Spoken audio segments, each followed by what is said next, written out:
All righty, it is 9:30, and so we are going to call the February 28th ETP panel meeting to action, I think is what I'm, order, that's the word I'm looking for.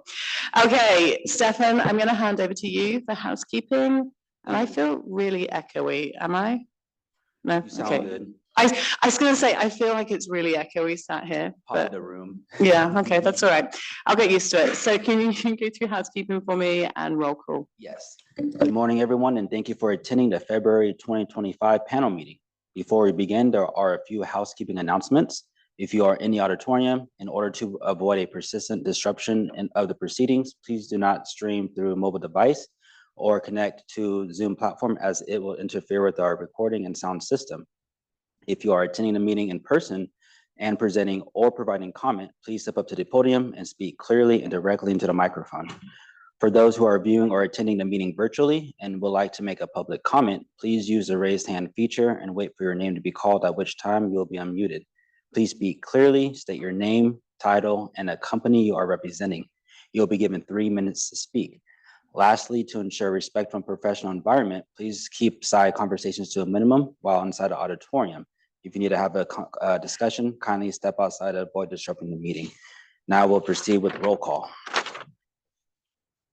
We have Douglas Tracy, Here. Jennifer Fothergill. Here. Michael Hill, Present. Gretchen Newsom, Here. Rebecca Betancourt, Present. Ricky Smiles, Here. Mike Greenlee, Here. and Derek Kerr. Here. Madam Chair, we have 8 members present. We also have present is Jessica Grimes, Executive Director, Peter Cooper, Assistant Director, Kumani Armstrong, Assistant Director, Chief Counsel, Tara Armstrong, CIO, Chief of Technology, and Laura Campbell, Chief Program Operations. Thank you. Thank you. Okay, so we're going to move over to a few housekeeping items. Do I have an action to approve the February panel meeting agenda? So moved, but a small change. I like Okay. to cluster together the review of tabs 1, 5, and 11. Okay, thank you. Do I have a Second. second? Thank you. Can I go to a roll call vote? Douglas Tracy, Yes. Jennifer Fothergill, Aye. Mike Hill, Aye. Gretchen Newsom, Aye. Rebecca Betancourt, Aye. Ricky Smiles, Aye. Mike Greenlee, Aye. Derek Kerr. Aye. Thank you. And then can I get an action to approve the January panel meeting minutes? I'd like to make a motion to approve the January panel minutes with one correction. Pages 7 and 8 under tab number 13, Carlton Forge Works LLC. The amount that was approved for funding at the January meeting was $382,592, not the $385,592 that is listed in the minutes. Thank you. Any other amendments to the January panel meeting minutes? Words out. I'm having a morning, can't get my words out. Any other amendments? Or do I have a second? Second. Thank you. Can we go to a roll? Actually, make sure we have any public comments on any adjustment, if there's any adjustments needed on those minutes. No public comments online. Thank you. Okay, so can we go to vote? Douglas Tracy, Aye. Jennifer Fothergill, Aye. Mike Hill, Aye. Gretchen Newsom, Aye. Rebecca Betancourt, Aye. Ricky Smiles, Aye. Mike Greenlee, Aye. Derek Kerr. As I was not present, I'll abstain. Thank you. All right, so we're going to hand it over to Jessica, I believe. Thank you, Chair Betancourt. I want to extend a warm welcome to our stakeholders, staff, and panel members. Speaking of panel members, I'd like to introduce you to Mike Greenlee, who was sworn in yesterday as our newest panel member. He is replacing Madison Hull, who recently moved out of the state, so we wish her well and are excited to welcome him to the panel. Also joining us today as a designee for GoBiz is Derek Kirk. He serves as a senior advisor for economic development and is at the epicenter of the California Jobs First initiative.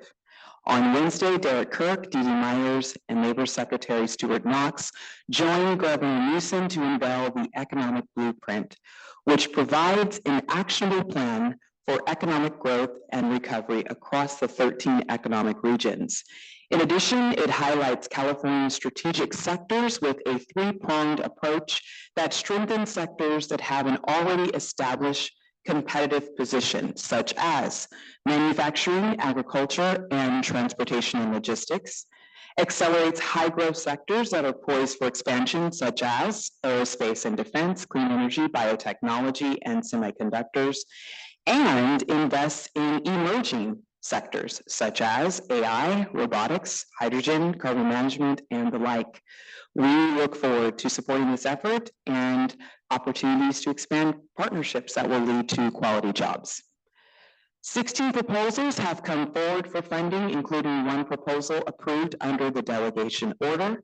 Also, we have an amendment request for an out-of-state vendor.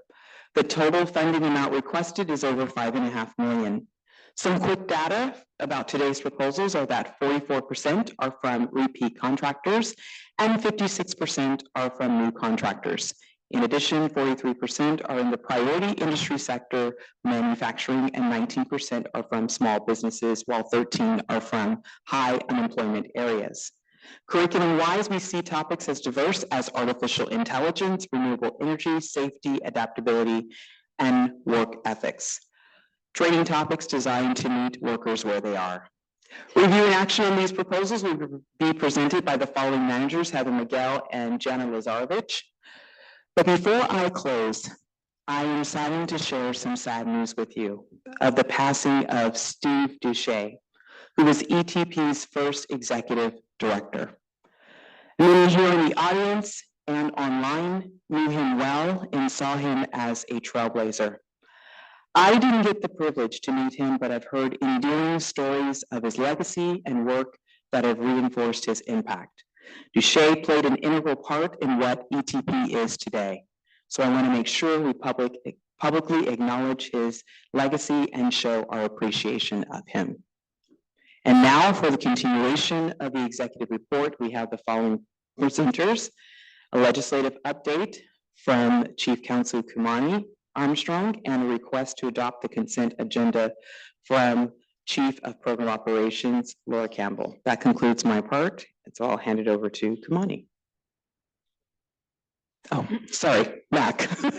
Sorry, Mac. Good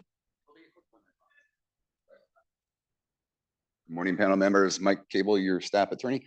As for the legislative update, as I mentioned at the last panel meeting, the last day for bills to be introduced was last Friday on the 21st. We took the last few days going through those bills. We're going through them now. You'll have a panel memorandum in your panel packet at for the next panel meeting. A couple bills though that I did notice. There's a few bills that are coming in regarding data collection, although all of those look primarily non-substantive, so I don't think we're going to have many changes for those. There is another bill that's pending. I think there may be more discussion regarding that during public comment, and it concerns a bill regarding whether or not the employment training fund could be used for interest on federal debt. So that's not having our fund used for that purpose. So there's a bill that's pending now. We're looking at it. We're analyzing it. I understand there may be some more discussion about it later, so I won't bring it up too much, but it will be in your panel packet for the next meeting. So that's all I have for today. Thank you. And I'll hand it over to Laura. Good morning and welcome panel members and stakeholders. Thank you for the opportunity to provide a summary of the Employment Training Panel's funding.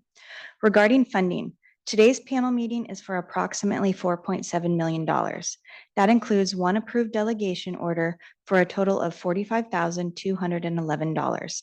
Delegation orders are proposals capped at $75,000 and approved under delegated authority by the director on a continuous flow basis. For this state fiscal year, ETP has approved a total of 23 delegation orders.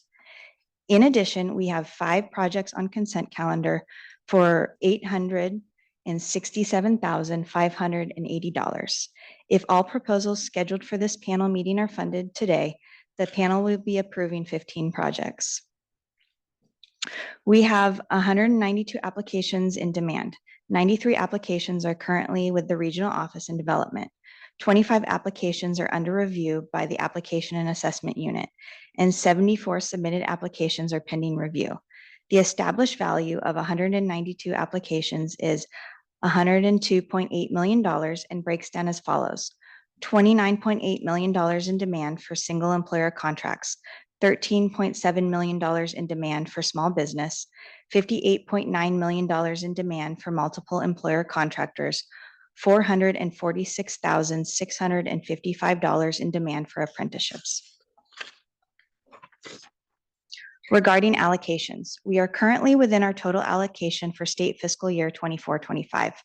That concludes my report, and I have one action item related to the consent calendar. Please note that 4 proposals have been removed from the consent calendar: Agenus West LLC, tab 1, Cornerstone Building Brand Services, Inc., tab 2, NGM Biopharmaceuticals, Inc., tab 4, and ORIC Pharmaceuticals, Inc., tab 5. I would like to request that panel members identify if they would like to pull the remaining proposal from today's consent calendar, which is Global Tech Med Holdings, LLC, tab 3, and then for a motion to approve the consent calendar with the exception of the 4 proposals that have been removed, which will be heard in order individually.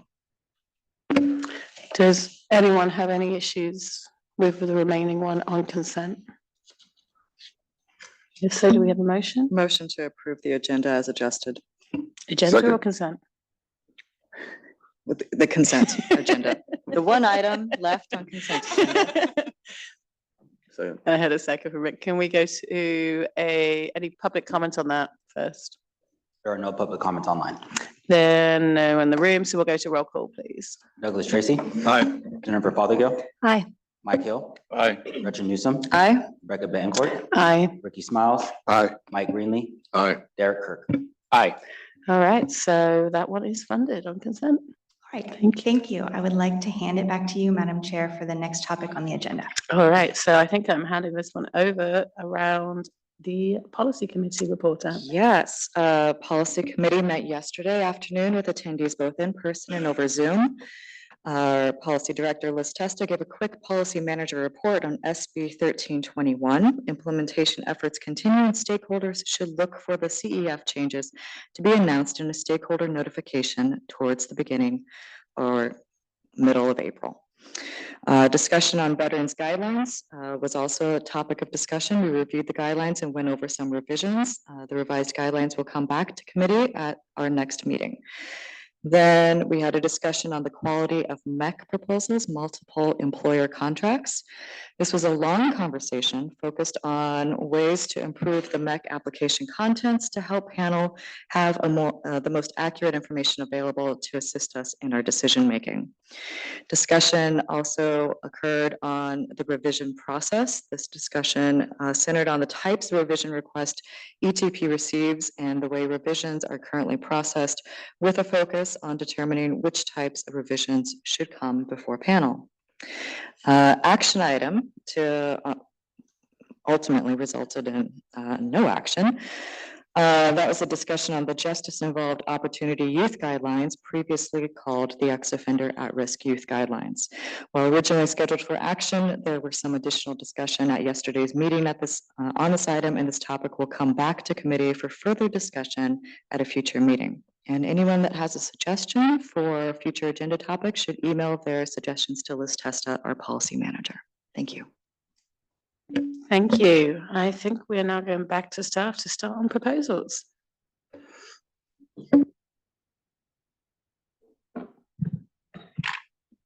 Good morning. Happy Friday. Okay, so we will hear the projects that were pulled from consent. So we'll start first with Cornerstone Building, tab 2. So tab 2, Cornerstone Building Brand Services, Inc., a first-time contractor requesting $243,712 in funding to serve 272 trainees. Training will take place at the company's locations in West Sacramento and Vacaville, and representatives from the organization are here to answer any questions from panel. Good morning. Good morning. My name is Rob Spiller. I'm the plant manager actually for both sites, the Vacaville, California and West Sacramento location. I'm here representing Cornerstone Building Brands. We are a premier builder of exterior building products. Both sites produce residential windows, and we're excited about a potential partnership with ETP to grow and develop our workforce. So, thank you. Does the panel have any questions on the proposal? I was hopeful you could speak to me about wage progression, and with the anticipation of your workers receiving this training, how soon could they anticipate wage progression? yeah, so I think within 90 days probably of training, there's probably an evaluation of wage progression at that point. Also within a year, another evaluation would occur, and then pretty much every 6 months thereafter. Okay, so what I'd ultimately like to see, I want you to be successful. This is your first contract. Welcome. Thank you. Happy to have you here. But I can see a significant chunk of your workforce is located in the second column of the wages, between $20 to $25 an hour, and lesser so for over 25. So it's a 2-year contract. I want to see those workers move to that third column. Okay, yeah, makes sense. Okay. I would say, with the training and development, after about a year, probably a $2 progression would be Mhm. expected. After 3 years, I would say $3 plus is probably the Okay. progression. Thank you. Thank you. Any other questions? I do have a question. I noticed that you have a higher turnover rate, and I do understand that you've had some leadership changes and that which there was some monitoring of attendance and management of that aspect. And so there was some involuntary restructuring, that's what we'll call it, which is great. But I also noticed in your project details that you all are committed to fostering and encouraging retention and promotion. So tell me just a little bit about those new processes, procedures, or what that looks like moving forward to lessen that turnover rate. Absolutely. And first, I'd like to address, I think we should have amended, but we weren't there. Sorry, we didn't have the data fast enough, but 13% is probably the true number. We had voluntary turnover in our involuntary number, so I'll start there. But I think the commitment is the change in management, right? We have two sites. One had a very low, documented turnover rate, and the other one was much higher. And so part of the support will be me running both sites. So we now have the same management over both sites. Due to attendance being the kind of number one issue, I think the onboarding at the site with the higher turnover rate was really the issue. And so that used to be a 1 hour onboarding. It's now going to be a 2-day onboarding. That's best practice from the other site. And then we're also implementing a buddy system to try to follow those new hires as they progress through the company. Thank you. Yeah. Any other questions from the panel?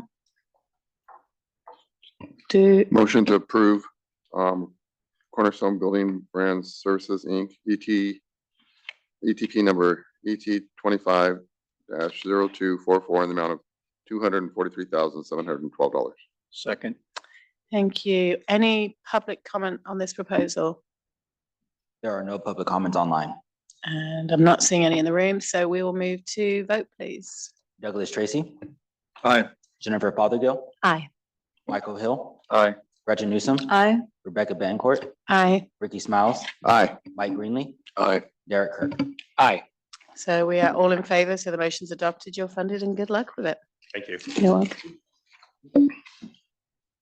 All right, so we'll be grouping together 3 proposals. These will be tabs 1, 5, and 11. These are projects for the following companies: Agenus West LLC. They're a first-time contractor requesting $127,400 in funding to serve 70 trainees. We have tab 5, NGM Biopharmaceuticals, also a first-time contractor requesting $200,200 in funding to serve 110 trainees. And then finally, tab 11.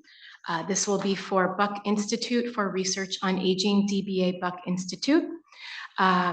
They are requesting $249,760 to train a total of 223 trainees.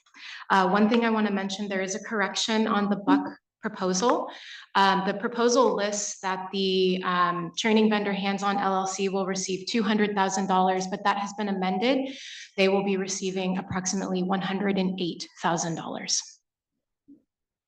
So if the representatives from Agenus, NGM, and Buck could please come forward. Oh, no. Tab 5 and Oric. Okay, sorry. It's okay. I'm so sorry. Tabs 1, 5, and 11. Yeah. 5 is actually Oric, so NGM will be heard on Separately. their own. My Yeah. apologies. Okay, so Oric, also new contractor, requesting $186,648 to train a total of 101 workers. My apologies, everyone. So we have in front of us, just so we're clear, Agenus, Oric, and Buck. NGM will come later. Correct. Thank you. Sorry, I'm not NGM. going to blame your sleepless nights at the moment, okay? I know it's been. All right, so this is obviously a slightly different way, but I want to open up for questions from the panel on each of these proposals. If anyone wants to start.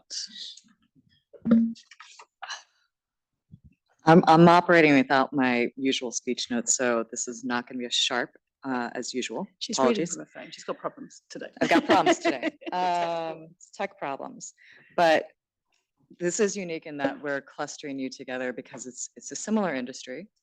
It's the same subcontractor for the vendor that you've all identified, and it's very similar curriculum too. And usually when we see a sub vendor receiving this level of funding, I will have questions specific to them, their value, what they're doing differently for each of you. And it strikes as a little bit of an oddity to see this one vendor coming in for such a sub vendor, excuse me, for such a significant amount of money. And so then I'm starting to kind of look at things a little bit closer, peel back kind of the layers, and there's just kind of what's going on here. So. I think I want to take a step back. So totally understand Gretchen's point. I want to step back one piece, which is every single one of you are new contractors with ETP. I would really like to understand from each of you what made you aware of ETP? Because sometimes, we see this new, and this is a great opportunity for us to ask some of these questions around how did you hear about it? What made you want to apply? And the choice of training vendors. So like that whole envelope of the application process, like how you heard about us. Can you give us just that, I'm going to say the story behind how you heard about us, what made you want to apply, what made you choose that vendor? That would really help us, I think. Whoever wants to start. Hi, everyone. My name is Shakib Arian. I'm the HR manager, HR business partner at Agenis. Actually, our HR director of operations had worked with Hands-On in a previous company. So that's where the familiarity came from. Agenis or Hands-On has been in business for over 25 years as a learning provider to many life sciences organizations. The HR director had a good experience with them, and so we're taking that opportunity now. Hi, my name is Kara Milak, and I am the Senior HR Manager at the Buck Institute. And I actually found out about ETP and Hands-On through Biocom, which is a life sciences trust. Someone else in the HR chat group was using Hands-On, which was how I first kind of became aware of them. And they aligned with what we were looking for our employees.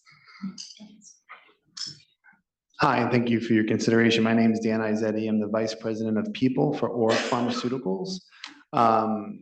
I guess a similar path to what you shared. I had experience working with Hands-On in a previous company about 5 years ago. They have demonstrated expertise in the pharmaceutical and biotech industry. I've used them in the past to help with a commercialization program that involved training and preparing an organization to bring on over 200 sales reps. So I had a relationship in place from a while ago. I think they also surfaced through some of the HR groups that we're aware of, including Biocom. As far as the program is concerned, my successor, who was ahead of me at ORIC Pharmaceuticals, I was at a coffee chat with her talking about how we struggle to get training budget for our people. And she recommended I consider this program, the ETP program. So that led us to kind of down this path of learning about the program through other HR.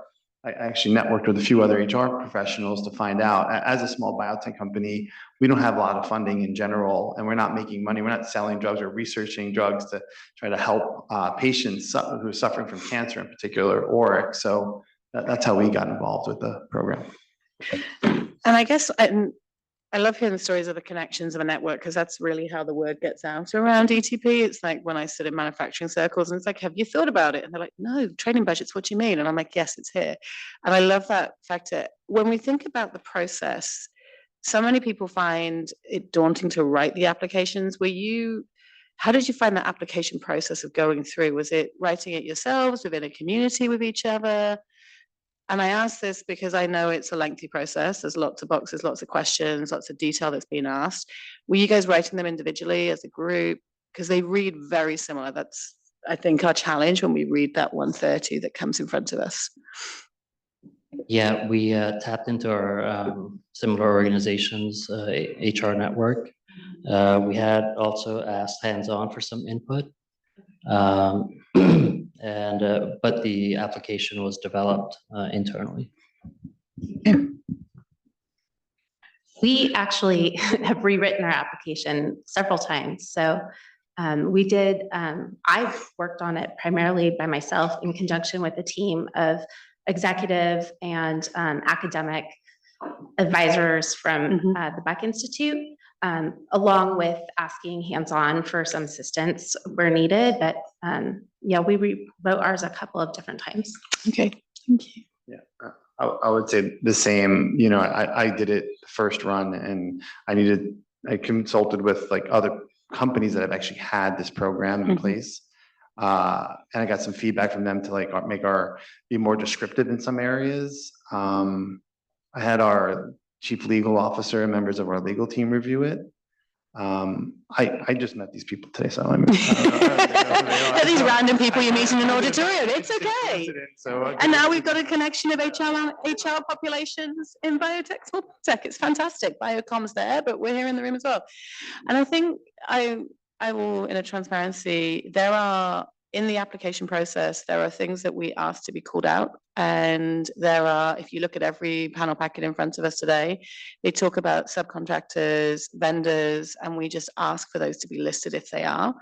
And that's where I'm like looking at the applications and they read very similar. I'm like seeing a training vendor is the same. I just want to make sure, even if there is zero cost awarded for you, we don't care how much people pay for their contracts. I see every number under the sun. I've seen very large numbers, very small numbers, and free. We just ask that if you're using a vendor or a subcontractor to help write it, that it's just listed, even if the zero value is there, it's just so that we're aware. Because if you look through, you'll see in this panel packet, there's some very large ranges of what people pay for that piece. We just ask for that to be transparent for us, that's all. I'm going to hand it over to others for additional questions. I have a question. Yeah. So I studied your needs and your training curriculum. And then I went on the website of Hands-On Training LLC. And I found the medical tab. And it talks about tactical, medical, and emergency training, which looks like an EMT job to me. So what I don't understand is what value they're adding to you that's actually directly meeting your needs.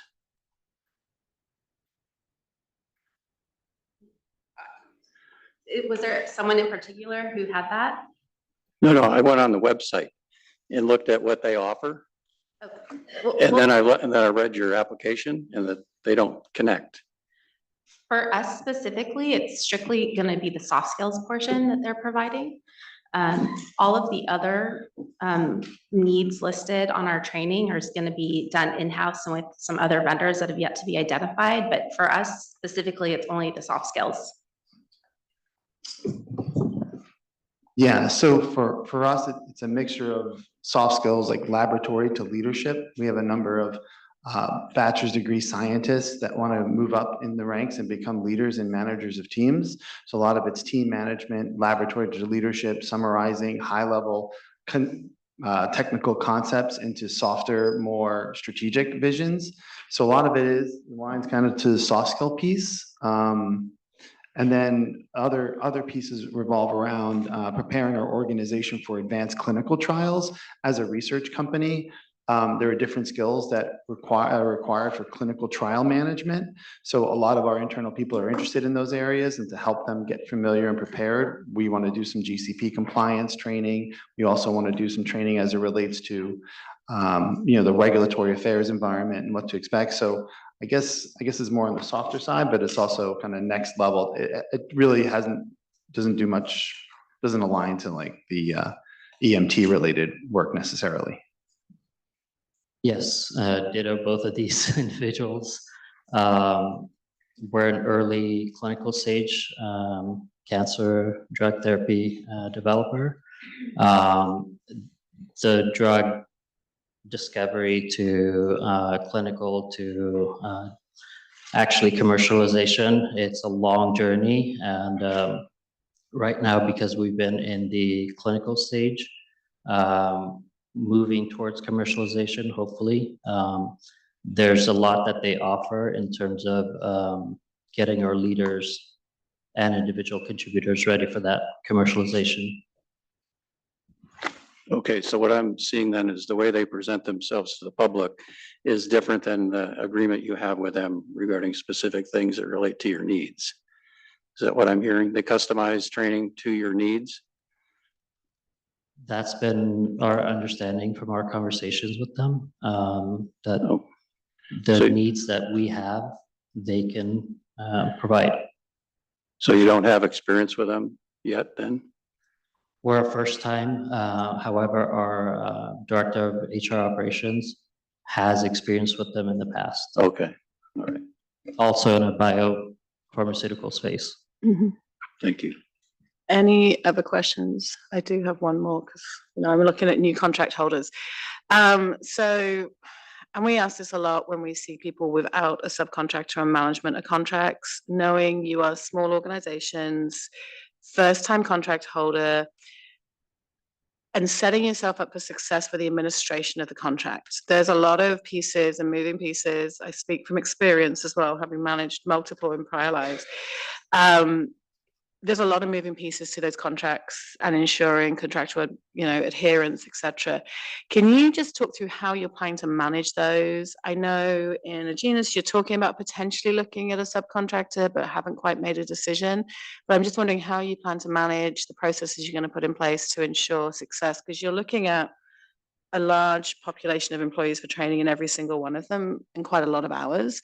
So a lot of moving pieces. I was just curious how you plan to manage them. Sorry, that was for Agenus? Oh, for everyone. But Agenus, I know you were definitely looking at subcontractors, so I was just curious what was Right. making that move and that piece.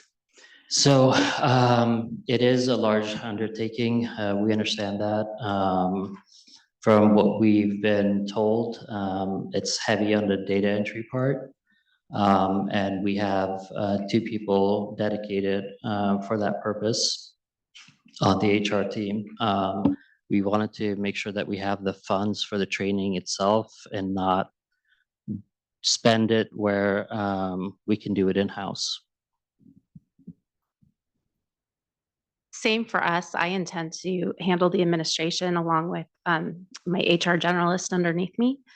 We are a lean team. We are a nonprofit, so we don't want to spend additional funds where we don't need to, especially potential to lose NIH funding looming. So I will be handling that administration. Yeah, and for Org Pharmaceuticals, we are looking at leveraging some of our admin support to provide support for this. We have a potential headcount in our budget for Q3 that could potentially take it. We kind of didn't want to make any commitments until we knew that we had the funding before doing so. Okay, thank you. Again, it's the clarity. We asked this, and I think part of this is coming to, it's a large amount of award going to this training vendor, and we just want to make sure that it is truly just for the training. Because again, just like in application development, there is an opportunity to outsource that to someone. Even if it's a zero cost, label it.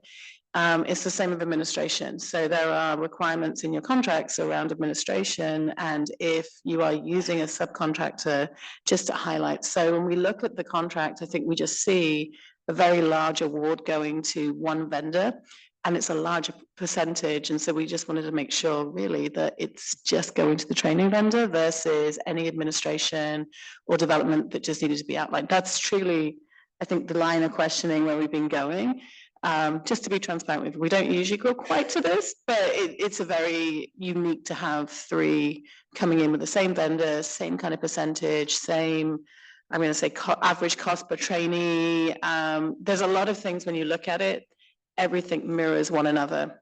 So that's why we were just like, we just want to know a bit more as we come in front of panel. Okay, does anyone have any additional questions? No? Do I have any motions? I don't know. I'm looking at everyone. Everyone's looking at the table. I love this moment. And I need to ask a procedural question. If we are putting a motion together, are we motioning all 3 at the same time? labeling each tab correct for it. Contract number? Yeah, be clear. Thank you. Just wanted to check. Okay. Whichever way you want to. Okay. I just want to make sure we were clear. Just for staff clarity, this is the correct amount, right? Because I'm scrolling on my phones. Okay, thank you very much.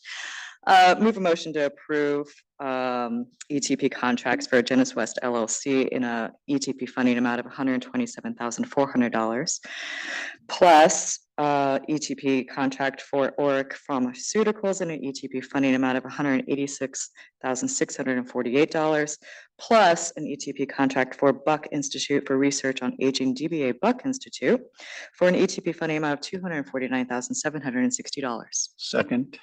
So I have a first and a second. Do I have any public comment on this matter?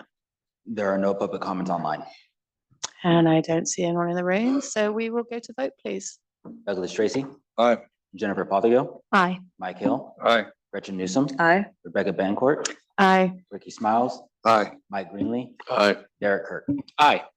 Alrighty, so the motion is adopted. All three of you are funded. Good luck. Thank you so Very much. much. We appreciate your time. Alrighty, panel. Now we have tab 4 for NGM Biopharmaceuticals. They are a first-time contractor requesting $200,200 to serve 110 trainees, and training will take place at the company's location in San Mateo County. And here's the representative of GM.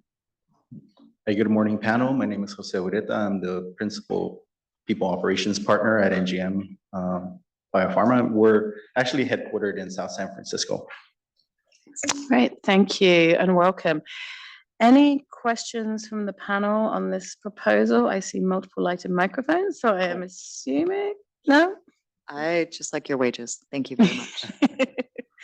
I do have, I guess, a couple of questions as I read through your proposal and others.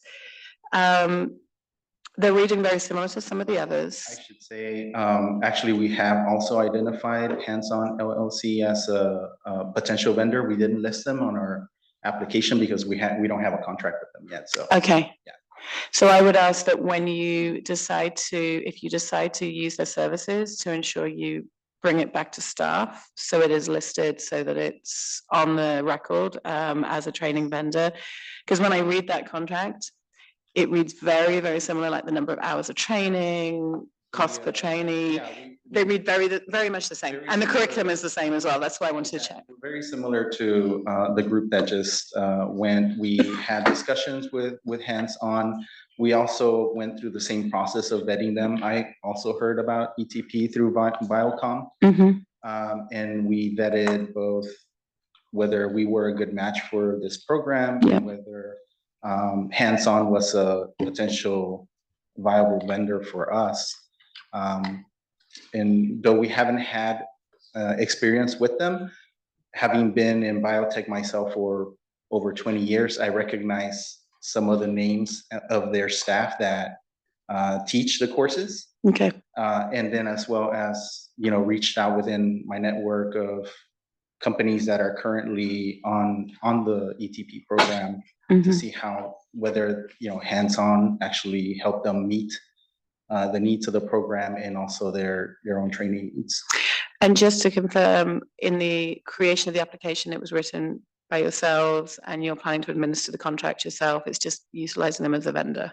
Yes. Okay. All right. Any other questions from anyone on the proposal? Motion to approve NGM Biopharmaceuticals, ETP contract number ET 250234 in the amount of $202,000. Second. Do I have any public comment on the proposal? There are no public comments online. And there's none in the room, so we will go to vote. Sorry, Madam Chair, Yes. can I just, $200,200. Okay. 200,200. Okay. We get that change in the amendment. I know we were all tongue tied on that one. Okay. Do you need it remade, Mac, or are we good? We had the number wrong in the motion, but then corrected. You want an amendment? Yeah, can we have an amendment on Sure. that, on the motion? I'd like to amend that to 200,000 and 200. That's a mouthful. Okay, now we can go to vote. Douglas Tracy, Oh, you said. Aye. Jennifer Fothergill, Aye. Mike Hill, Aye. Gretchen Newsom, Aye. Rebecca Bettencourt, Aye. Ricky Smiles, Aye. Mike Greenlee, Aye. Derek Kirk. Aye. I forgot to get the second on the change of, we went quick. Yeah, we didn't on the second. We got a second, but not on the new amount. So we have to restate, don't we? Yeah, I'm having a day of it. I was too quick. Okay, so we had the first on the correct amount of 200 and. 200,000, 200. 200. I need a second. Then I need to go to roll. Public comment again? Oh, I'm getting told off here in the corner. It's one of these days. Any public comment? There are no public comments online. Good, we're getting ourselves together. Now we'll go to vote. Douglas Tracy, Aye. Jennifer Fothergill, Aye. Mike Hill, Aye. Gretchen Newsom, Aye. Rebecca Bettencourt, Aye. Ricky Smiles, Aye. Mike Greenlee, Aye. Derek Kirk. Aye.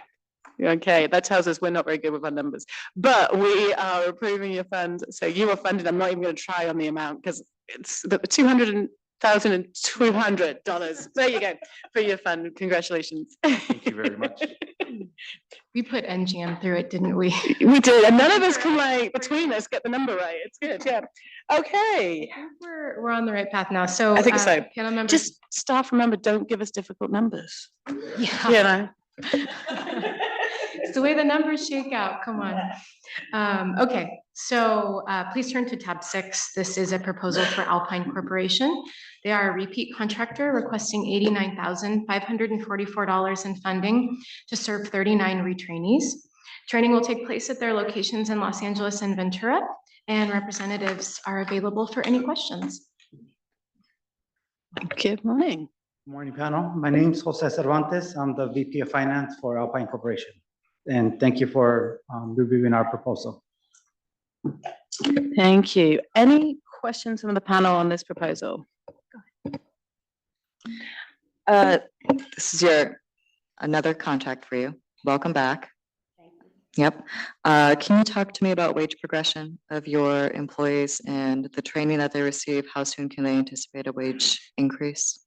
We actually just had a meeting yesterday and where 3 of our warehouse staffs received a 6% increase. Okay. And we also have announced a company-wide review process for the staff that's going to be taking place over the next 2 months. We anticipate an increase for the staff after the review as well. Okay. So you anticipate that the post-retention wage would still be $23.56, but you're still using the $2.50 to meet that. So you're kind of hovering more down to $21 an hour. After 2 years, do you anticipate that majority of your staff are going to be earning more than $21 an hour? Yes. Okay. After the 2 years, yes. Okay, thank you. Any other questions? I do have a question. You have a slightly high turnover rate, and I noticed in your project details that this training will hopefully increase employee retention and in-house advancement. So explain a little bit about the processes that are in place to foster that. Yes, so we recently purchased a building in the city of Simi Valley. We were located in the city of Commerce for about 12 years. Commerce and Simi Valley is about a 2-hour drive in LA traffic. And so unfortunately, we lost some staff members with the move in warehouse. We are in the process of hiring more staff in the Simi Valley location. But it was mainly the relocation. We offered a higher pay for staff that was willing to relocate. A few took us up on the offer, but unfortunately we lost some key members. Thank you. I have one, it's one I often look at. So you are a previous contract holder and we love seeing people come back. But I'm looking at performance from last time and I just have a question. Funds are in high demand. Last time we were at 77%, which is right at the close of performance and potential right sizing. I'm not wanting to right size. I just want to understand how we're looking to look differently this time in ensuring we're at a higher completion of contractual amounts. Because you're looking about the same amount as you received last time, which maybe we feel we're more confident we estimated last time, so we're trying to come back down a bit to make sure we're at a higher percent. But I just wondered how you plan to manage this contract. Are you doing things differently than last time to hopefully see a higher percent? I always worry when I see right at that border of the 75%. So, yeah. So Alpine Corporation has been in business since 1999, and we have been operating with the same ERP system since inception. Last year, we made the initiative to move to a new ERP. Unfortunately, because of programming delays, it was pushed out to Q2 of this year. And that's where we lost a majority of our of the training for the staff. It was scheduled for the new ERP, which we are now rolling out in Q2. All right, thank you. Any other questions from panel? Motion to approve Alpine Corporation's application for $89,544. Second. Thank you. Do I have any public comment online? There are no public comments online. And there is no one running up to the podium, so we will move to vote, please. Douglas Tracy, Aye. Jennifer Fothergill, Aye. Mike Hill, Aye. Gretchen Newsom, Aye. Rebecca Bettencourt, Aye. Ricky Smiles, Aye. Mike Greenlee, Aye. Derek Kirk. Aye. All right, so we're all in favor, so the motion's adopted. You are funded. Good luck. Thank you very much. Thank you. Okay, panel members, please turn to tab 7. This is a proposal for Brown's Construction Services. They are a first-time contractor requesting $98,560 in funding to serve 88 trainees. Training will take place at their locations in Bakersfield, Palmdale, Porterville, and Clovis. And here are the representatives from Brown's Construction Services. Morning, panel. My name is David Flores. I'm the Director of Safety for Brown's Construction. Thank you for inviting us here today, and we're here to answer any of your questions.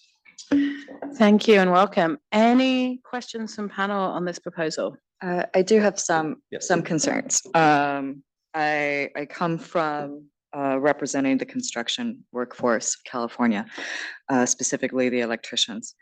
And so I'm looking at the post-retention wage, and it's a pretty significantly lower amount for the construction industry than what I see all across the state, rural, urban, et cetera. So the post-retention wage of only $20 an hour kind of raises a red flag for me. And then I can see that the bulk of your workforce are under the occupation of construction frontline worker. What is that? Like I'm used to, these are the electricians, these are the laborers, these are the carpenters, and they each have different kind of wage components associated with them. And so when I see construction frontline worker, Yeah, the majority of the construction work that we do is oil field maintenance.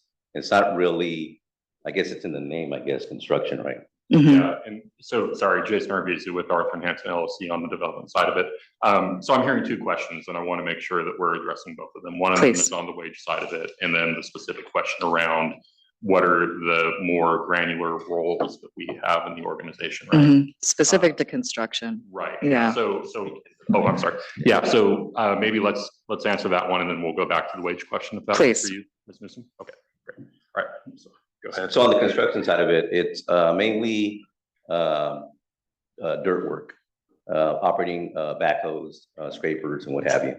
And so it's not so much in the construction that you would feel there would be electrical, carpentry and what have you. It's more of laborers, operating more- engineers, yeah, operators. The name was adopted from oil field maintenance. And so they went under the guides for Brown's Construction Services, Inc. Okay. And so the other frontline workers are on the vegetation management side of it. So you combine, Yes, Veg- exactly. So it's actually like okay, three different crafts within the company. So Vegetation mainly dirt management. work, vegetation management, and some oil field maintenance. okay. And then anything else for that one? And then wage progression, we're gonna get to that. Yes. Go ahead. But you did put into your proposal that you're diversifying your line of business by seeking both private and public contracts. That is correct. And so when you get a public contract that hits the mark of prevailing wages, typically with construction, these are not prevailing wage rates. No. So how are you going to address that with the training? Because then you've got trainees that are kind of floating back and forth between a private rate and then the public works prevailing rate. And then, Yeah, and so obviously you're well attuned to the nature of companies to where you do have employers who have employees that will float between private projects and public projects. You know, it would be yeah, it would be great to be in an organization where it's all public works all the time for the worker, but the nature is, you know, they have to bounce around from project to project depending if it's going to right. And I see it and I feel it at the very granular level of the worker stories of when they're receiving that wage. And then the next week when they're on a private works job and suddenly the wage is depreciated a significant amount. So then they no longer know how they're going to afford food. And that's where I think when you look at the nature of when we're writing development for these proposals and we're having to put those wage ranges, you're absolutely right that once you start to factor in the way that you would, how do you account for the overall averaging or the jumping from a public works project to a private sector project, that level of granularity doesn't really have a chance to filter out in the nature of the application, right? And so we're being very conservative in this particular application where the lowest wage that's approved for this being HUA is 17. We went ahead and went up to 20 with health benefits. And then when you actually go back to the question of, okay, well, what's the wage progression? Yes. Then that gets into, okay, well, as they're upskilled, as they're able to be moved on to public works projects, and there will be the bounce back and forth, that overall average is going to be much higher. So, you know, for example, when you look at the actual average for construction workers, it's closer to 25 an hour once you factor that in. But it's difficult when we're putting in an application of being able to represent that bounce back and forth between public and private, if that makes sense. Yeah, I mean, my priority, at least for myself as a panelist, is to fund projects that are funding high wage, high road jobs. So this is on the lower end for me. But I'm curious to see if anybody else has anything to ask. Thank you. Any other questions? I do have just a couple of comments, if Yeah. you don't mind, Madam Chair. It's nice to meet you. I'm Derek. I get excited when I see companies from Porterville because that's where I was born and raised. So can appreciate the connection there. I think to panel member Newsom's point, the legislature in the last couple of years has taken some significant steps to attach some opportunities to the oil and gas industry in particular to support the growth in good paying jobs and quality jobs I mean, as we talk about the valley, right, up and down the valley in Santa Maria and Palmdale, as far as you can go. And I think it's a significant push for this industry, right? The legislature has given the industry a runway through 2028, largely as we're doing a lot of this work to adopt skilled and trained practices. And we've seen some significant steps by companies to do that. A company in Bakersfield and in the South Valley, California, Legacy Well Services has done a lot of significant work to support apprenticeship training development. And I think it's a program that I have personally worked and collaborated with them to support. And I think they are eager to partner with other companies to lift up those opportunities. And I also will just acknowledge it is a massive shift for your industry to be adopting this language and to be partnering with unions in these new ways. And so eager to see some of those additional partnerships developed, particularly as we shift away from the digging of new wells and moving towards the capping of the immense amount of wells that we have in the South Valley, Central Coast, and LA County in particular. So, you know, just I think as a touch point to say, California Legacy Well Services and the team, it's a program that was funded by one of ETP's sister departments, the California Workforce Development Board, could be a really strong resource to support you all as you're thinking about navigating through additional training opportunities for your workers. Thanks. And so just to connect to that, and I'll turn it over to David on this one, is HAZWOPER is part of the curriculum for this. Yes. And so if you want to speak to, you know, for the HAZWOPER training, and then how does that lead to the types of work that Yeah, no, they're doing definitely. that would be associated A lot of the with that? contracts, as you well know, require that type of training in order to get those contracts. So being able to run the employees through HAZWOPER, that's a 40-hour training right there. And so having the funding to run employees to that training is definitely a benefit to the employee. And then so connecting that back to Ms. Newsom's comments earlier, when the proposal is being put together in development, it's somewhat difficult to give that level of granularity of, okay, well, here's really the subset of the subset of workers that are going to pursue the path of HAZWOPER to be on remediation projects for public works projects such as the Legacy, the Cal Legacy reference that Mr. Cook referenced. That absolutely is built in there. So are we on the low end of the wage side of it to make sure that if we have workers that, you know, after the first 90 days, et cetera, that when we're seeking reimbursement for them, that if they are staying at that frontline side, especially for a lot of new workers entering the workforce at 18, 19 years old, that they're still able to qualify and there's reimbursement for that. But the overall averages and what you'll see once the actual submissions are done, we go through retention and validation, that there's going to be much higher than what you see on the bands there. Yeah, I appreciate the transparency here in the conversation, and I know it clearly stated in the application, it's about whether we win these contracts, and that's always a challenge. And so as much as I understand the prevailing wage side and public works, it is hard to write not knowing if you're going to be receiving those. So I think when I was reading that application, I didn't see a lot of what's being talked about here around, you know, if we put them through this training, it increases our chances of public work contracts. In that narrative, would have been fantastic to see that. I think you would have had, I'm not going to say not had questions, but maybe a slightly lesser questioning in that sense. But like in that narrative to talk about that it's allowing trainees to go through their HAZWOPER training, which opens up the opportunities, the doors of more public work contracts for them, et cetera, would have probably made that clearer of some of the things that we're trying to do here from a workforce perspective. But I also totally understand why you use the $20 to ensure that you are not going to be unsuccessful if you don't win those public work contracts. Or in the same vein, excluding entry-level new to Correct. the industry workers to be able to receive that training. That training, and then when we can open up. Exactly, and then they would then carry it forward throughout their career, and if they're not getting that benefit necessarily immediately, it's still going to be something that's going to contribute to their living wage as a broader career, even if that's not necessarily. Yeah, I would think about how to put that in the background piece on your proposals if you look at it, because it really does reduce, I'm going to say the grilling, the questioning, when we read those, it really just makes it clear as to what's really happening. Fantastic. All right, any other questions, comments from panel? Just a clarify question about the temp to perm process.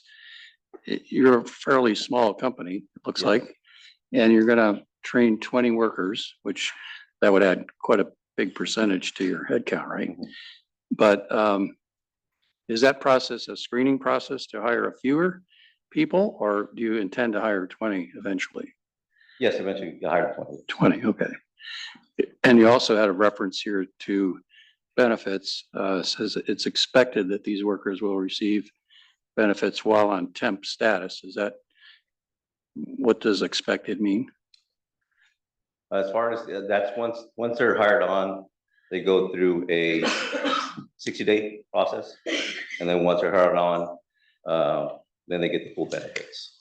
So they get partial benefits while on temp status? Yes, I believe so. Yes. Yeah, and that also depends on the temp agency that they're being pulled from. Yeah, so there's some variability depending on that. So they're probably getting it through the agency. Yes. Okay, got it. Thank you. Okay, any other questions, comments? Do I have a motion? Motion to approve Brown's Construction Service, Inc., ETP contract number ET 25-0239 in the amount of $98,560. Second. Thank you. Do I have any public comments? There are no public comments online. And there's none in the room, so we will move to vote. Douglas Tracy. Aye. Jennifer Fothergill. Aye. Mike Hill. Aye. Gretchen Newsom. Aye. Rebecca Betancourt. Aye. Ricky Smiles. Aye. Mike Greenlee. Aye. Derek Kirk. Aye. All right, so we are all in agreement, so you are funded. Perfect. Good Thanks so luck, much. thank you. Have a good day. All right, panel members, the project for tab 8, Home Express Delivery Service, Inc., DBA, Temco Logistics has been withdrawn and will return at a future panel meeting. If you could please turn to tab 9, this is a project for Hydro Air Aerospace Corp., DBA Crane Aerospace and Electronics. They are a repeat contractor with good prior performance, requesting $599,200 to serve 535 retrainees. Training will take place at their location in Los Angeles, and representatives are available for questions. Good morning, panel. My name is Wendy Mairena, and I'm the HR Director for Crane Aerospace and Electronics. Here to answer any questions.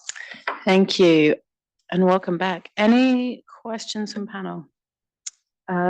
Typical concerns for me about wage progression. And I see here that you have a classification for engineering staff. And I see that there are 90 of them that are in this middle column of being compensated $20 to $25 an hour. And then there's 52 that are in the over 25.01 an hour. And I'm just not generally familiar with engineering staff that are paid such a low amount.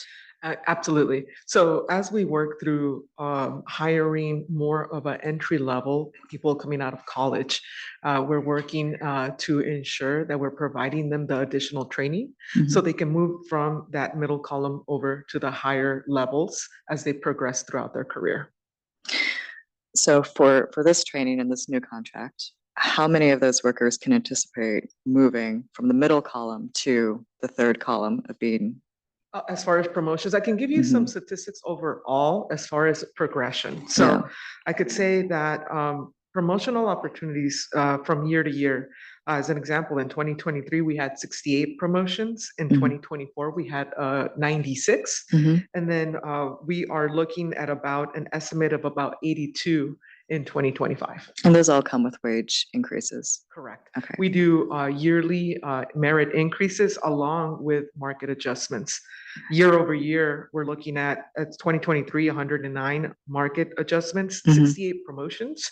In 2024, we had 104 market adjustments with 96 promotions. Okay. Just going forward, I love to see more of those workers in that third column. So, Absolutely. and it sends me a little bit of a flag when I see like 290 are stuck for the operations production staff, and I want to see them progress. That's what I have. Thank you. Any other questions, comments on the proposal? The only thing I do like is they're on the higher end of that 20 to 25. They're on the 24. It's good. It's where this new table format is not as good because it doesn't show the wage range for you, isn't it? It's like, But yeah, they're using the medical to drop it down to 21.51. yeah. So it brings it down, but it brings still down. is on the average. Yeah. All right. Any other questions, comments? Do I have a motion? Motion to approve Hydro Air Aerospace Corporation doing business as Crane Aerospace and Electronics. And the Mike, I don't think they can hear you. Closer, I guess. Yeah. Should I repeat that? Probably a good idea. Yeah.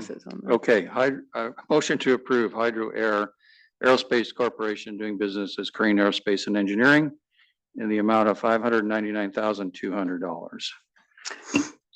Thank you. Second, do I have any public comments? There are no public comments online. And there's no one in here, so we will move to vote. Douglas Tracy. Aye. Jennifer Fothergill. Aye. Mike Hill. Aye. Gretchen Newsom. Aye. Rebecca Bettencourt. Aye. Ricky Smiles. Aye. Mike Greenlee. Aye. Derek Kerr. Aye. Thank you. Congratulations, you're funded. Thank you for your time, Thank panel. you. Appreciate it. All right, panel, please turn to tab 10. This is a project for Reyes Coca-Cola Bottling LLC, excuse me. They are a first-time contractor requesting $599,760 to serve 714 trainees.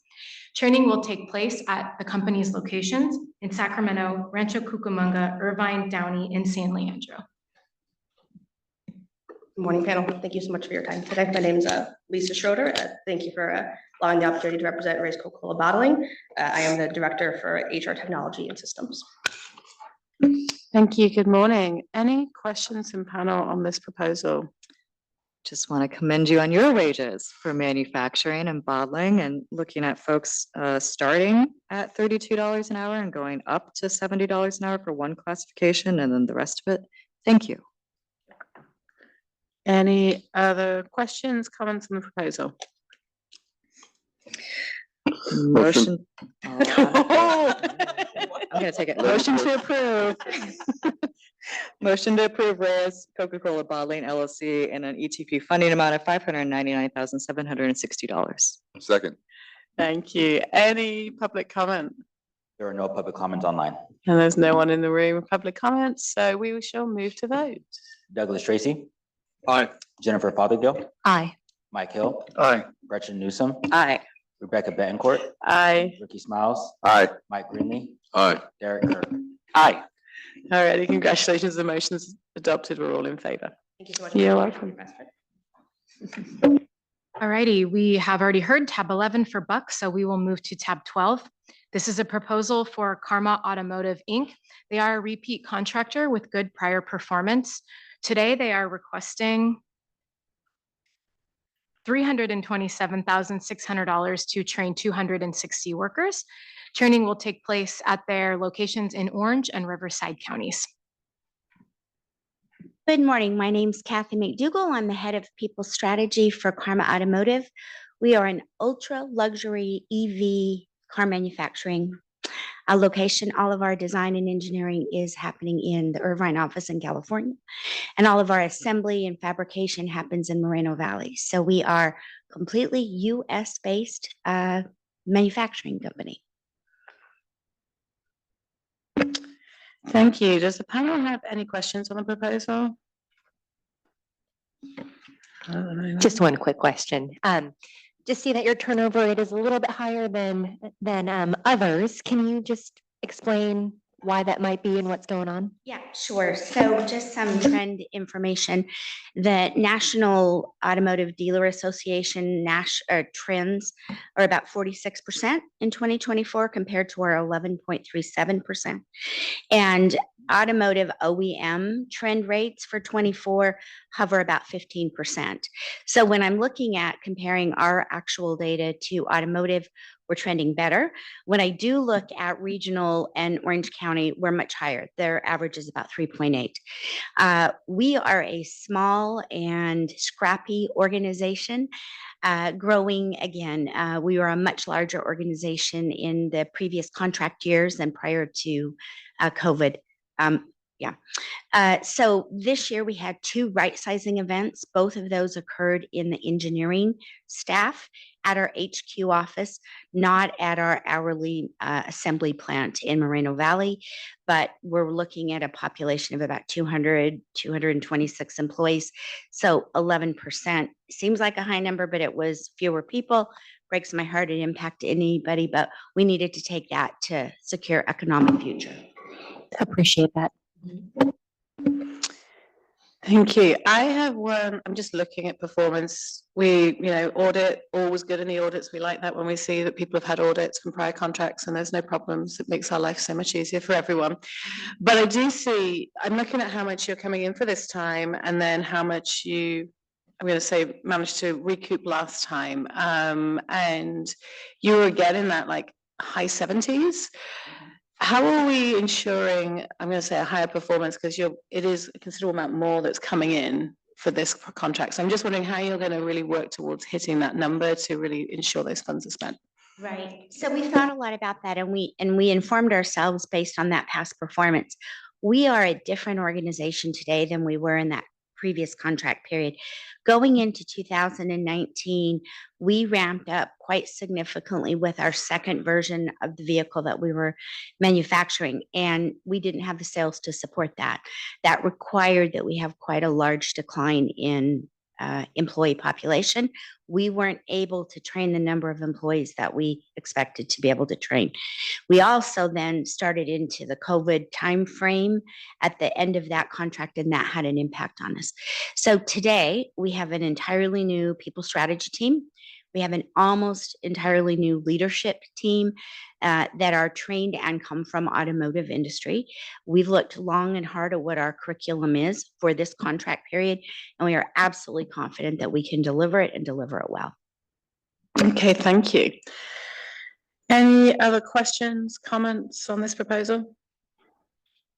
A motion to approve Karma Automotive, Inc. in the amount of $327,600. Second. Alrighty, so any public comments? There are no public comments online. And there's no one in the room coming forward, so we shall move to vote. Douglas Tracy. Aye. Jennifer Fothergill. Aye. Mike Hill. Aye. Gretchen Newsom. Aye. Rebecca Bancourt. Aye. Ricky Smiles. Aye. Mike Greenlee. Aye. Derek Kirk. Aye. Alrighty, so we all voted in favor, so you are funded. Good luck. Thank you, and I'm gonna do a woo-hoo. All right, panel members, please turn to tab 13. Here we have a proposal from Lamb Research Corporation, excuse me, this morning. They are a repeat contractor with good prior performance, requesting $599,760 to train approximately 510 workers. And training will take place at their location in Alameda County. Hi, thank you for hearing our proposal. My name is Michael Rosenberg. I'm with Global Learning and Development. I'm a learning specialist at Lamb Research, and I'm honored to be here presenting to you today. Lamb Research, when people ask me what Lamb Research does, I tell them we are a global supplier of wafer fabrication equipment. And then I get back blank stares. And then I tell them, which means that we develop and manufacture the highly sophisticated machinery that makes all the microchips in your cell phone. I've got some other things here to say. Given the specialized scientific nature of our business, we rely heavily on hiring, retaining, and training highly skilled scientific, technical, and managerial personnel. These efforts align. We have a guiding principle that is attract, retain, and develop the best talent. By combining robust workforce training and cutting-edge infrastructure improvements, Lamb Research is not only supporting the growth of the semiconductor industry in California, but also reinforcing the state's position as a global leader in technology and innovation. Thank you for considering our proposal, and we respectfully ask for your support. I'm happy to answer any questions you may have. Thank you. Any questions from the panel on this proposal? I just like to make a comment. I commend you guys on your performance, excellent performance, and very nice wages. So it's a good contract. Thank you. Appreciate that. Thank you. All right, any others? I don't often hear that from him. He came in this morning and said, that's a really good one. I was like, oh, goodness. You're excited when you're working on that one, yeah. I just have a quick question. Anything at 10% or above for turnover rate kind of gets my red flags waving. So you're right at 10%, but I'm kind of curious if you can explain.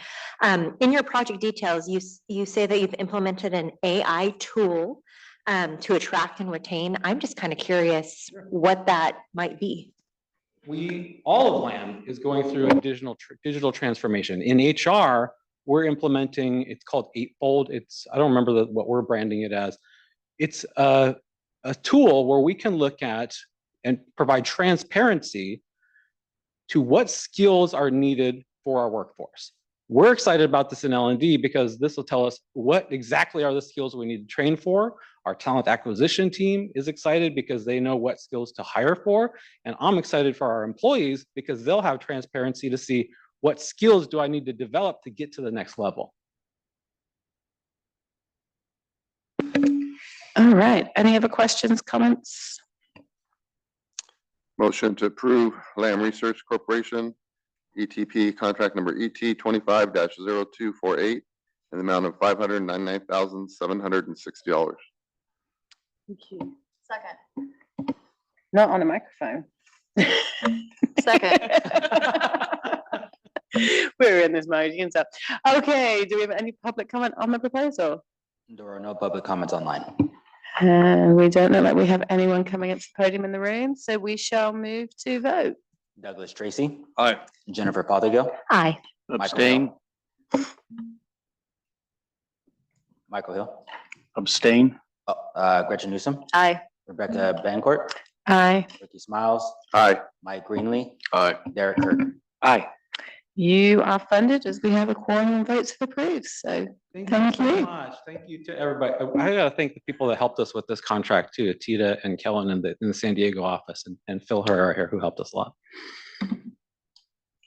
Yeah, I just gonna add on to that, I trained him today, really like crushed it, right? But yeah, it's an honor. I could tell.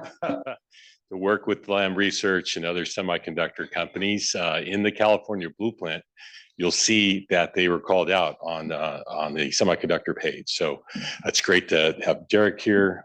Great job with that blueprint. And we're all very excited for us who work with the semiconductor industry going forward. So thank you very much, panel. And we'll keep bringing back really good projects and good speakers. Alrighty, panel tab 14 for Alto Slabs Inc. has been withdrawn and will be heard at a future panel meeting. So we will move on to Niagara Bottling LLC. They are a repeat contractor with good prior performance, requesting approximately $349,400 to train a total of 312 workers. Training will take place at their 9 locations across the state. I would like to note that there is a correction to the turnover rate for this project. The correct turnover rate is 6%. And here are the representatives from Niagara Bottling. Hey, good morning. Thank you, Chair and panel. I'm Vanessa Perry. I'm the Director of Training and Talent Development at Niagara Bottling. Really excited to be here. We're one of the largest independent water bottling companies in the state of California. We've been in business for over 60 years, focused on not only water, but additional beverages that we've been adding over the last several years. The funding that we're seeking today, excuse me, the funding that we're seeking today is to support the ongoing development of team members as well as new hires coming in. The training that we're going to be providing is to continue to develop the team members that we have and new innovative technology that we're adding in the coming years. We do have some of the leading technology in water bottling. And so we're excited to bring some of that new technology to our 9 facilities here in California.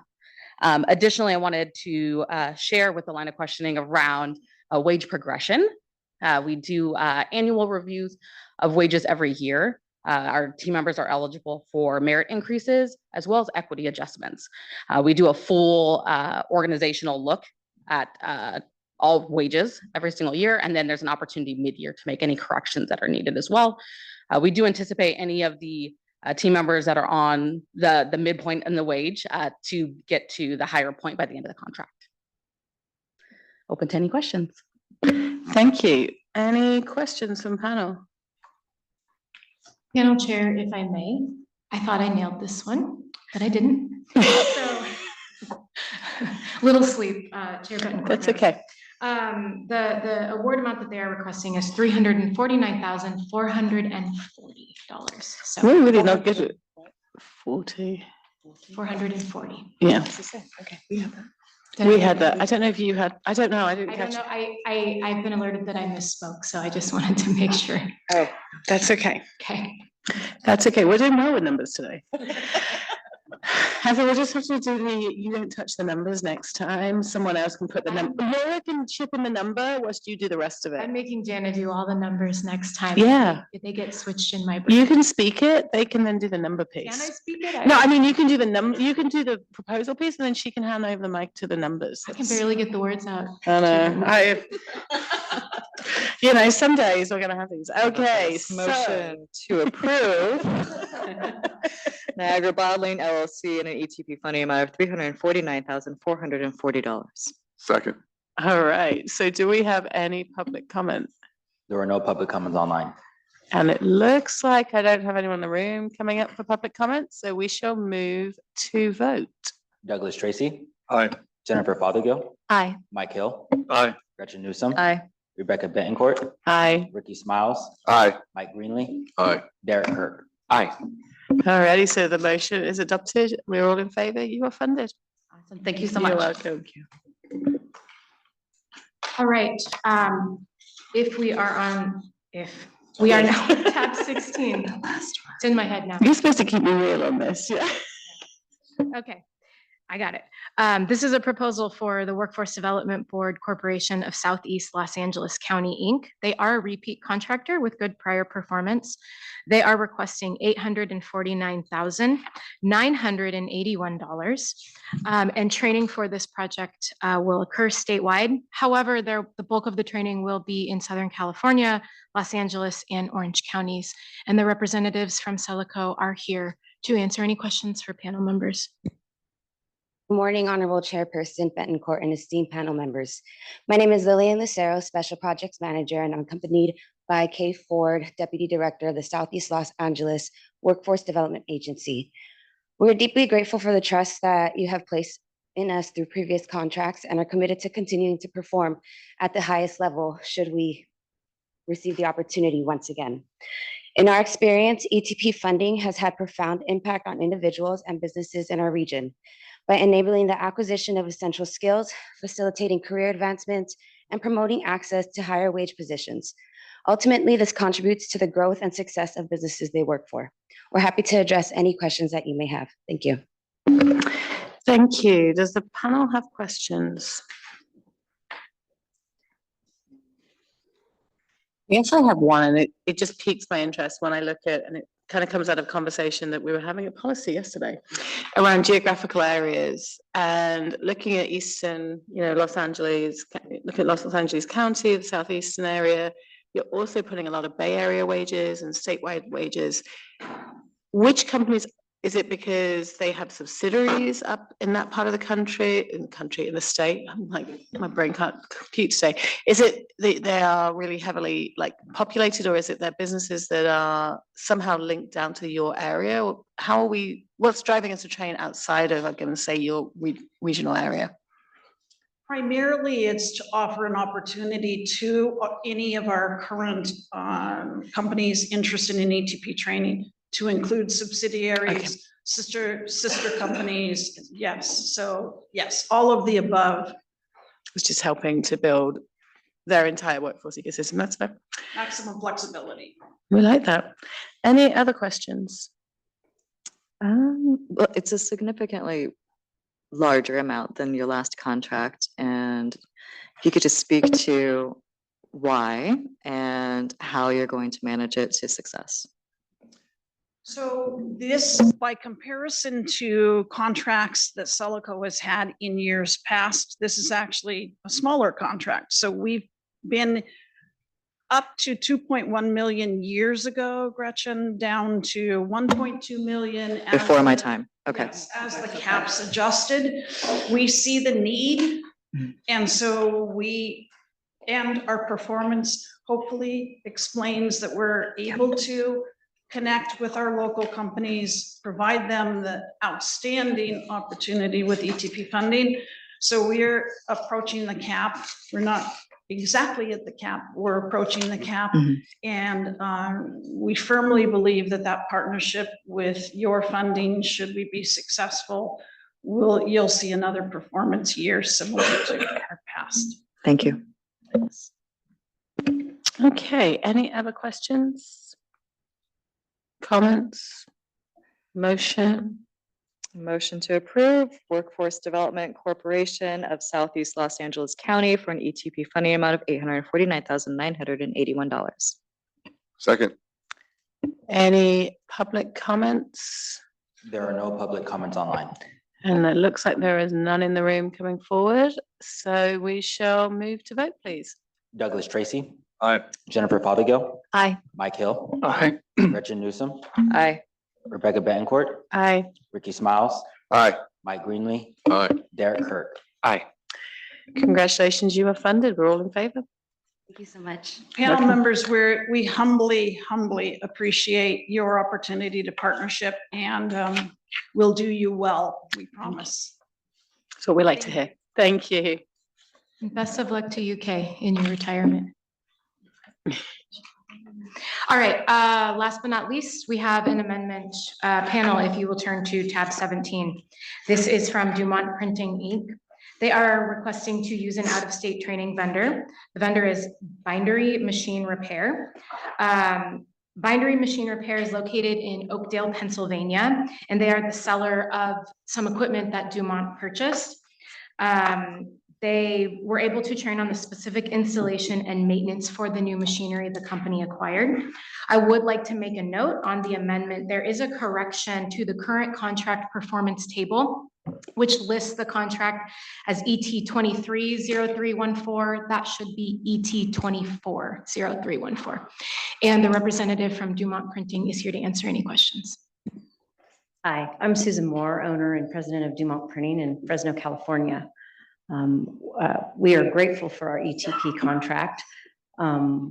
We always try to use a California vendor. It has become more and more difficult with unique equipment that we have to purchase for our aging workforce. My turnover is from people retiring. My average length of employment now is sitting at 22 years. I just lost somebody retired 45 years, another one at 38, and another one at 25 in January. So you can see my challenge to train the new workforce and then also to train my existing workforce with new equipment. So the only vendor we could find for this particular folder that we purchased was that also qualified to meet the install requirements and the warranty on the equipment was not located in California. And I also have a couple other contracts or there are things that we're holding back on to other out-of-state vendors. We cannot locate anyone in California. And I would love to use California vendors. I have to pay for travel, airplane tickets, hotels, sometimes a week of car rental. So I exhaust every resource for a California vendor. In fact, our ERP system, when I purchased it, it was a California company and they sold to an investment firm now out of Pennsylvania. And so that's another issue that I'm facing shortly that's proprietary to our industry. Thank you. Any questions on this amendment? Just a comment. I think we're familiar with specialized equipment that is located in a different place. But the typical process is to send a few people to get them trained and then bring them back to train everyone else. What are your plans?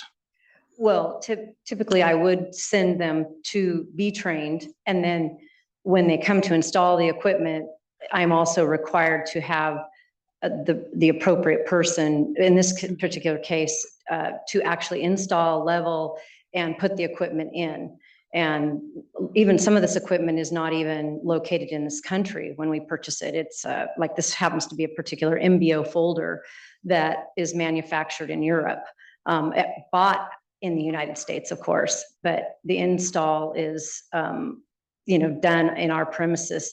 And in this particular case, I had 3 people that were trained, a veteran, senior journeyman operator who had never seen the electronic console. And then 2 of my younger employees who had never actually operated a folder. So they felt that the training would be best in our facility, actually on the custom work that we were doing versus trying to send them to do training and setup on work that they may never see in our plant. So you're doing the other side of almost taking your UAT and using it as a training opportunity as it's being installed and taking the fact, I'm going to say, being a small business, the training dollars to be able to do on site rather than sending them out by bringing that one instructor who's also coming out to do the installation, which makes pretty good business sense for a small business. Absolutely. So yeah, makes perfect sense to me. Any other questions, comments on this amendment? I'll just note, Madam Chair, we appreciate the diligence that you and your staff have had in engaging with our office at GoBiz and in taking advantage of the other support mechanisms that the state has provided. As a small business in the Central Valley, particularly trying to survive through the COVID pandemic, I can only feel for the challenges that you've had. And as challenging as it may be that you have the challenge of an aging and retiring workforce, I think it is a really cool tell that you have a workforce that's been so dedicated to staying with your company for as long as they have. So just wanted to note that our team has really enjoyed working with you from And GoBiz. thank you for remembering us. So it was great during COVID because obviously custom manufacturer as a printer, everything was shutting down. So thank you. We pivoted quite well. We pivoted to a whole new product in 2020, which also opened up another division for us in 2021. So fantastic. It's amazing what that period of time did for different pieces of innovation. So yes, it did indeed. All right. Any other comments, questions, motions? Motion to approve the amendment for Dumont Printing, Inc. Thank you. Second. Thank you. Any public comment? There are no public comments online. All right, and it looks like there are none in the room, so we will move to vote. Douglas Tracy, Aye. Jennifer Fothergill, Aye. Mike Hill, Aye. Gretchen Newsom, Aye. Rebecca Betancourt, Aye. Ricky Smiles, Aye. Mike Greenlee, Aye. Derek Kirk. Aye. All right, fantastic. The amendment's approved for you. Thank you very much. You're welcome. Good luck with it. Okay, I guess it's my turn now to speak and get my words out. So we are moving to the final parts of the agenda. The first part is just asking any of you panel members if there's any agenda items you would like to see for any future panel meetings. I see silence. I hear silence. Okay, we shall swiftly move on to public comment on matters that are not on the agenda today. And I see Phil running to the podium, and then I'll go to Stefan online, and then we'll come back to the room if we need to. All right. Okay. I'm sure Stefan started the timer for you, Phil, as well. Madam Chair, members of the panel, Director Grimes, Philip Herrera and Company. But I also happen to be the chairman of the ETP Coalition for Jobs. And I have good news to share. And I'm glad Michael's here to help me talk you through it. We sponsored a bill, AB 765, that will essentially protect ETP's rainy day fund going forward if it's signed by the governor. We have a long road ahead, but essentially it did go and amend the statute, or should amend the statute that allows the governor to go and rate our rainy day fund to pay down UI debt. I can go on and on about it. I was watching the Subcommittee 5 hearing yesterday, and it was the Legislative Annex Office, Finance, and EDD, and they all spoke very highly of ETP, and they defended it as a program that is paid for by employers, focused for employers, get to decide what training that they want to do, and then the idea of taking the rainy day fund and it's essentially cutting the legs out of the program and not allowing ETP leadership to manage monies like they could. So they're all very sympathetic to our budget. I believe that we have a chance to get the bill through. If not, the governor did restore $50 million of ETP's ripoff in his January budget. And we're hopeful that that gets through the May revise too. So again, serving two roles. One is my firm, bringing companies like Lamb Research, but also this coalition that is here to help ETP and protect its budget going forward. So I have any questions, but Michael, if you want to talk about the bill or just wait till next time, or you good? Just, I knew this was coming up, so in my report, I kind of yielded a little bit to allow for the opportunity. Just to make one thing clear, ETP is agnostic on the position concerning this bill. I understand it's a protective measure. We're looking into it, we're researching it, but just as a matter of record, we have not. Thank you. Okay, and just if I have the time to give you a little context. Can I just check something? Sure. Did everyone online be able to hear you, Mac, from there? Probably not. So can you just come up and say that really quickly, just so we can make sure? And you have the microphone by him? I try not to delay everything. I'm always trying to move things along. But to be clear, and this is part of my report earlier when I mentioned that was going to be coming up later, to allow Phil the opportunity to kind of address it and introduce it a little bit more in detail. I know that it is very much protective in nature, but I just wanted to be clear that as a matter of record, ETP is agnostic on this bill. We're not taking a position on it, and we're looking at it right now. So, thank you. That's all I have. So that's all I have. I did want to give a little context about how we got to the bill. It was interesting in that Senator Wahab was in the swing space walking around unsolicited. She went to the Ashley Hoffman, who's the lawyer for the Cal Chamber, that's the labor employment, and asked Ashley, hey, you should come up with a bill that's good for ETP that reaches all boats, right? That raises all boats. So the origination of the bill that came to us was like, Senator Wahab, right, is really interested in helping ETP advance its cause in state government. So once we asked her to actually author the bill, she kind of walked it back a little bit. So we found another assembly member. But the origins of the bill and the idea that we have important electeds like Senator Wahab in support of it is really a good indication of how effective ETP is and how they're viewed in the legislature. So all of us who work with you, stakeholders that are part of the coalition, we're all very excited to see where we can make a difference in the legislature and the governor's budget going forward. So thank you. You can always reach out to me if you have comments or questions about that. And yeah, it's going to be an exciting time. Thank you. Thank you. Any other public comments? We have one online. Alrighty, we'll go ahead with the online. Hello, Rocio Leon from the California Manufacturing Technology Consulting. We had a short list of things that I did want to mention. Something that may seem tiny, but that I would argue is really important that I've seen in the last month in my interactions with ETP staff is I'm consistently seeing staff including phone numbers in their signature line. I've been working with ETP for decades now, and that has always been a consistent pattern is Rocio, you sound muffled right now. Can you try one more time, please? Gonna try to put my face really close to the speaker. Is this better? That does sound better, actually. I'll go ahead and restart your time too. Thank you. Thank you.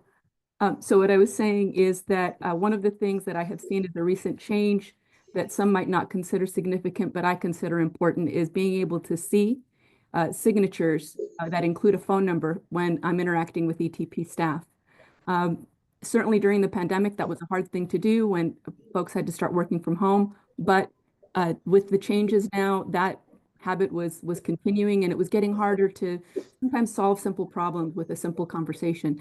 That to me is a customer-centric, wanting to solve problems kind of a focus, and I'm really grateful and appreciative for that change.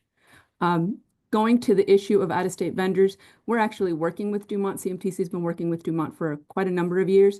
And as Susan Moore mentioned, they are going to have additional issues with out-of-state vendors. So when it is proprietary training, when there is every effort done to use an in-state vendor, I don't know if that's going to require in-person justification for approving additional vendors, but that's a long drive for Susan, round trip.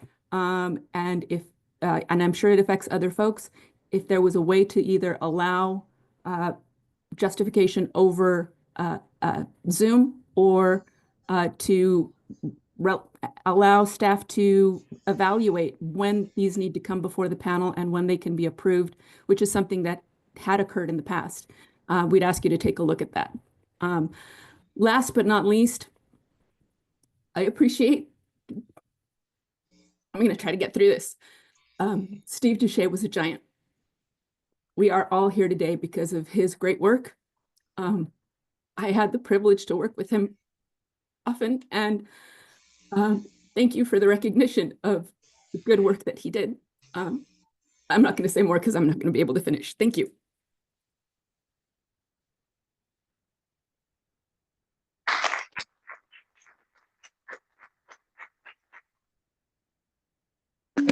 Okay, any other public comment? No further public comments online. And I don't think I have any other in the room. I'm seeing, you know, when you just see Phil get up and you're like, is he coming back to this podium or is he just on the move? Okay, sit down to the end, Phil, because otherwise we're going to think you're coming back up here. We'll give you the podium if you need it. Okay, so it is coming to that end of, I think I'm asking for a motion for adjournment as I have no more public comments. Motion to adjourn. That was quick. Second. Second, all right. I can't tell you to ask for public comments on this one, but I do have to vote. Can we go to vote, please, Stefan? Yes, Douglas Tracy. Aye. Jennifer Fothergill. Aye. Mike Hill. Aye. Gretchen Newsom. Aye. Rebecca Betancourt. Aye. Ricky Smiles. Aye. Mike Greenlee. Aye. Derek Kirk. Aye. All righty, that means we are going to adjourn at 11:10. Thank you.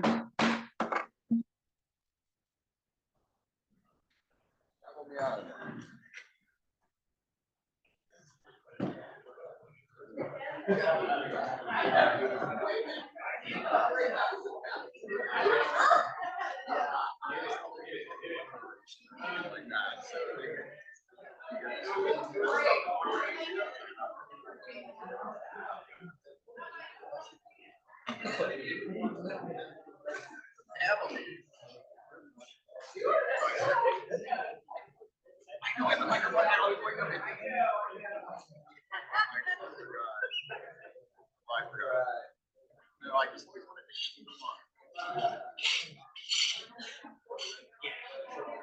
Right. I know, I always know I want to say.